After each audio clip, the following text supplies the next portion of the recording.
sebenarnya ini kalau mau serius ya menanggapi Kang Heri, mestinya kita bareng-bareng. Karena gini, ketika konsekuensi cerita itu, kalau logik saya begini nih ya. Ini bukan tadi kan tentang jaiz akli. Karomah kok mempertunjukkan orang tidak sholat. Nah, di sini ditemukan ganjilan ngambil asbak, itu ganjil. Bagi saya yang tahu tempat Abah Lutfi itu ganjil itu. Ganjil Kang. Jadi saya masuk di dalam semuanya ada di situ. Kalau di kamar ya bau. Oke, ini karena kan ini hal-hal yang syak nih. Minta maaf sebentar Kang. Seandainya itu terjadi Kang Mesa. Waktu ya taslim ge, makanya kan kita maksudnya kan kita lagi menganalisa nih. Siap, aman. Lagi aman. di ruang tamu, dohor, asar, maghrib nggak sholat. Masa iya karoma bentuknya menunjukkan saya tidak sholat. Kemudian ya, ujung-ujungnya silakan ke kamar, ambil asbak. Tiba-tiba melihat Abah Lutfi sholat. Nah, ini kan aneh. Kalau mau masa karoma ditunjukkan seperti itu. Kedua, ganjilnya di posisi kamar nih. Karena saya tahu persis jaraknya atas jauh itu. Kalau ngobrolnya di kamar, ngapain Abah Lutfi nyuruh tamunya ke kamar? Ini kan ganjil. Kan nggak logik tamu disuruh mengambil asbak di kamar. Ini nggak logik. Karena Abah Lutfi itu ada pengawalnya. Standby di situ. Ah gitu loh. Kemudian dengan narasi suudzon, enggak suudzon. Kalau dohor, asar, maghrib nggak sholat, orang kok nggak sholat, itu nggak suudzon. Itu nggak suudzon. Itu wajar. Jadi mending kalau mau masalah ini cepat selesai, kita bareng-bareng ke Pekalongan, tanya langsung Abah Lutfi. Selesai sebenarnya ini. Kapan? Gini Kang. Ya oke. Poin-poinnya sebenarnya perbedaan. Kak Uce, mau Kak Uce dulu silakan. Ya sebentar. Intinya gini, saya mau agak Kang Mahesa berarti ke Pekalongan hanya untuk menganalisa ya. Itu kemarin lah sebelum Kang Heri bikin konten, enggak, itu udah lama itu. Ya. Jadi gini. Poin yang sama antara ya kita semua yang hadir di sini, satu kita percaya kalau orang soleh memiliki keajaiban itu berkutat antara dua ya, Kang Mahesa tuh setuju ya? Antara ma'unah atau karomah kan begitu. Kita nggak bisa menetapkan itu ma'unah, tetapi pasti berputar karena nggak mungkin kita menilai seorang Abah Lutfi itu orang fasik kan, nggak mungkin gitu ya. Oke, saya potong yang Kang Uce karena kalau di dialog kemarin susah buat motong-motong begini ya, karena ada 5 orang di situ dan bergantian ngomong. Di sini saya bebas untuk motong. Yang pertama Kang Uce, sebelum kita memulai dialog tersebut, saya pribadi sudah memaparkan ceritanya Syekh Abdul Qadir Al-Jailani yang digoda oleh iblis. Di situ iblis saja mengakui karomahnya Syekh Abdul Qadir Al-Jailani yang tidak mudah digoda oleh jin untuk meninggalkan sholat, untuk meninggalkan kewajiban, untuk melakukan hal-hal yang haram. Ini Syekh Abdul Qadir Al-Jailani, teman-teman. Dan apa kata iblis?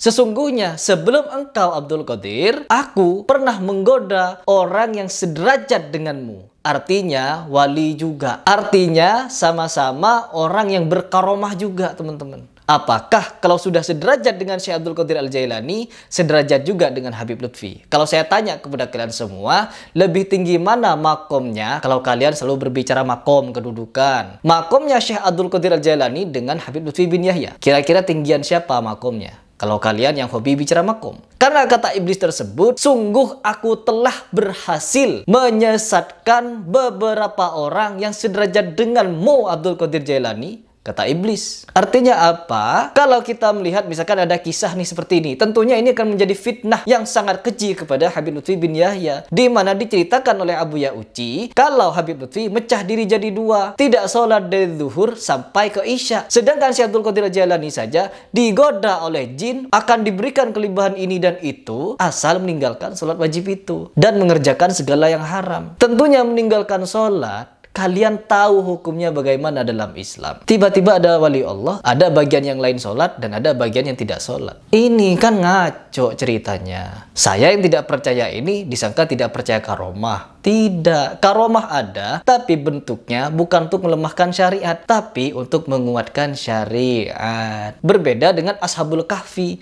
di mana kejadian itu belum ada syariat Islam. Allah menceritakan Ashabul Kahfi, yaitu kejadian dulu-dulu, sebelum Nabi Muhammad lahir mungkin. Jadi sebelum ada ditetapkannya perintah sholat, yang untuk menerima perintah sholat, Rasulullah harus mi'raj. Bahkan sampai Rasulullah wafat yang dipesankan sholat.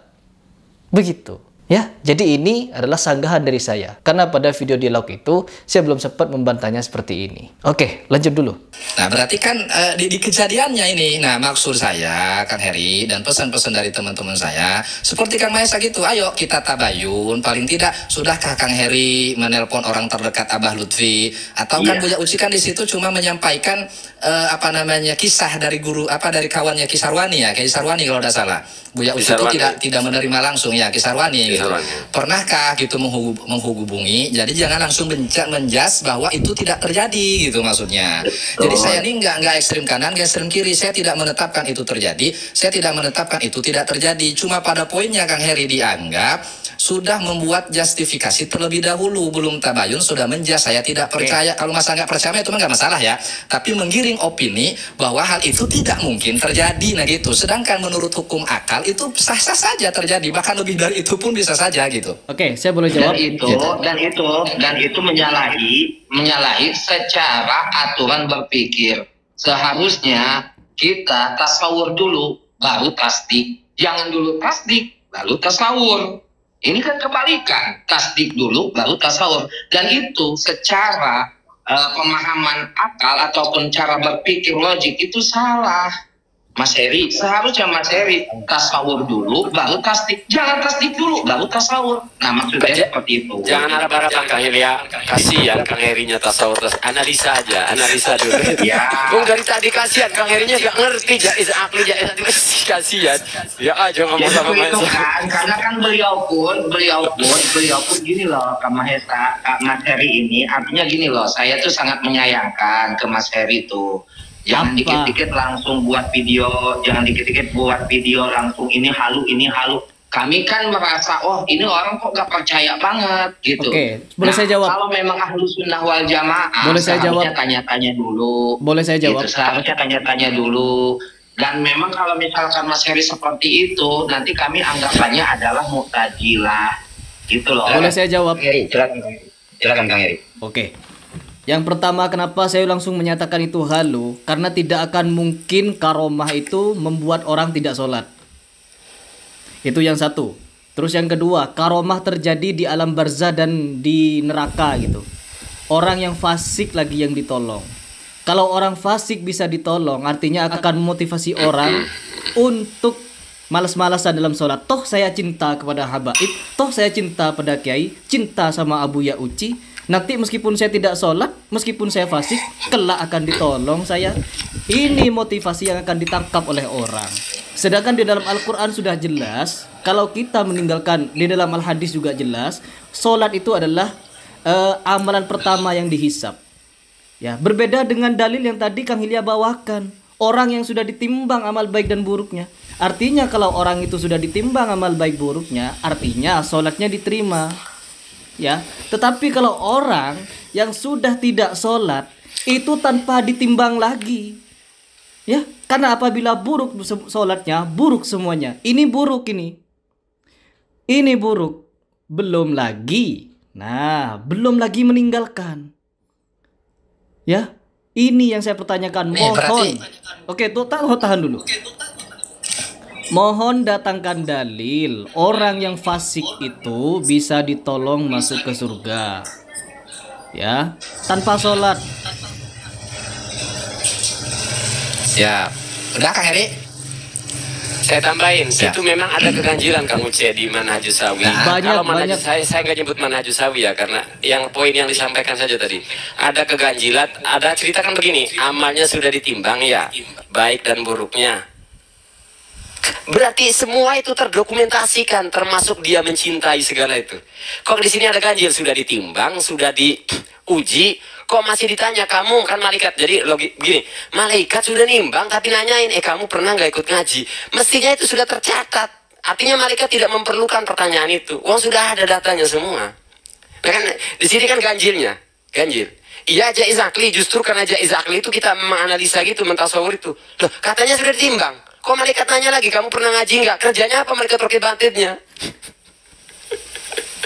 Libur Kang Mahesa. Gini. Libur Kang, libur. Ini kesimpulan Kang Mahesa sama Kang Heri ini beda berarti nih dalam menyikapi kasus Abah Lutfi. Kalau Kang Mahesa tadi taslim, ketika betul-betul itu terjadi, itu meyakini antara maunah dan karomah. Tapi Kang Heri Pras kesimpulannya sama Kang Ucai udah sepakat. Jangan putar-puterin, kasihan, jangan digiring opininya. Sudah sepakat, pastikan dulu itu terjadi baru ke karomah.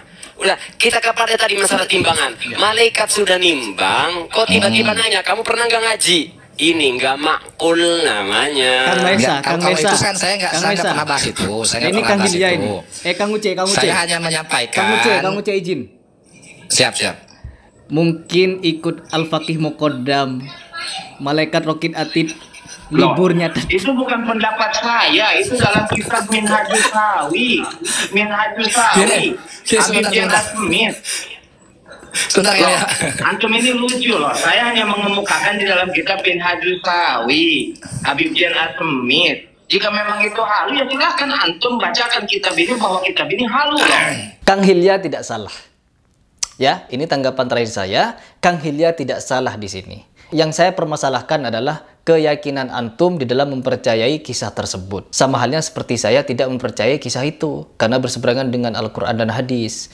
Yang pertama, Kang Hilya perlu tahu dan teman-teman juga perlu tahu, jangankan kepada kisah-kisah ini, kisah-kisah yang justrunya bertentangan dengan Al-Quran dan As-Sunnah. As-Sunnah saja, hadis yang sahih saja, ada beberapa yang kontradiktif, teman-teman. Pernah ada satu momen di mana Nabi Muhammad hendak mau bunuh diri. Nabi Muhammad SAW hendak bunuh diri karena dalam jangka waktu yang lama tidak mendapatkan wahyu dari Allah Subhanahu wa Ta'ala.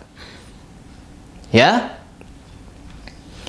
Sedangkan di dalam hadis yang lain, Rasulullah SAW mengecam bagi orang yang membunuh dirinya sendiri. Bahkan orang yang berjihad pun, orang yang berjihad apabila dia hendak ingin membunuh dirinya dengan harapan mati syahid, itu bukan syahid katanya, tetapi masuk ke neraka, teman-teman. Na'udzubillah.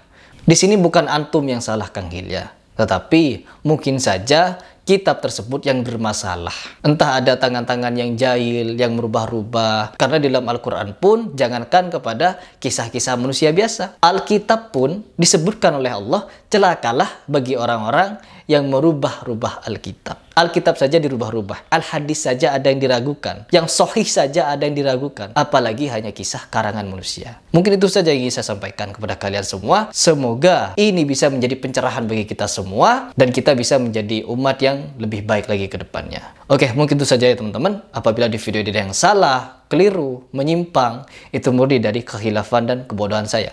Tetapi apabila ada yang benar, itu dari Allah Subhanahu wa Ta'ala. Salam.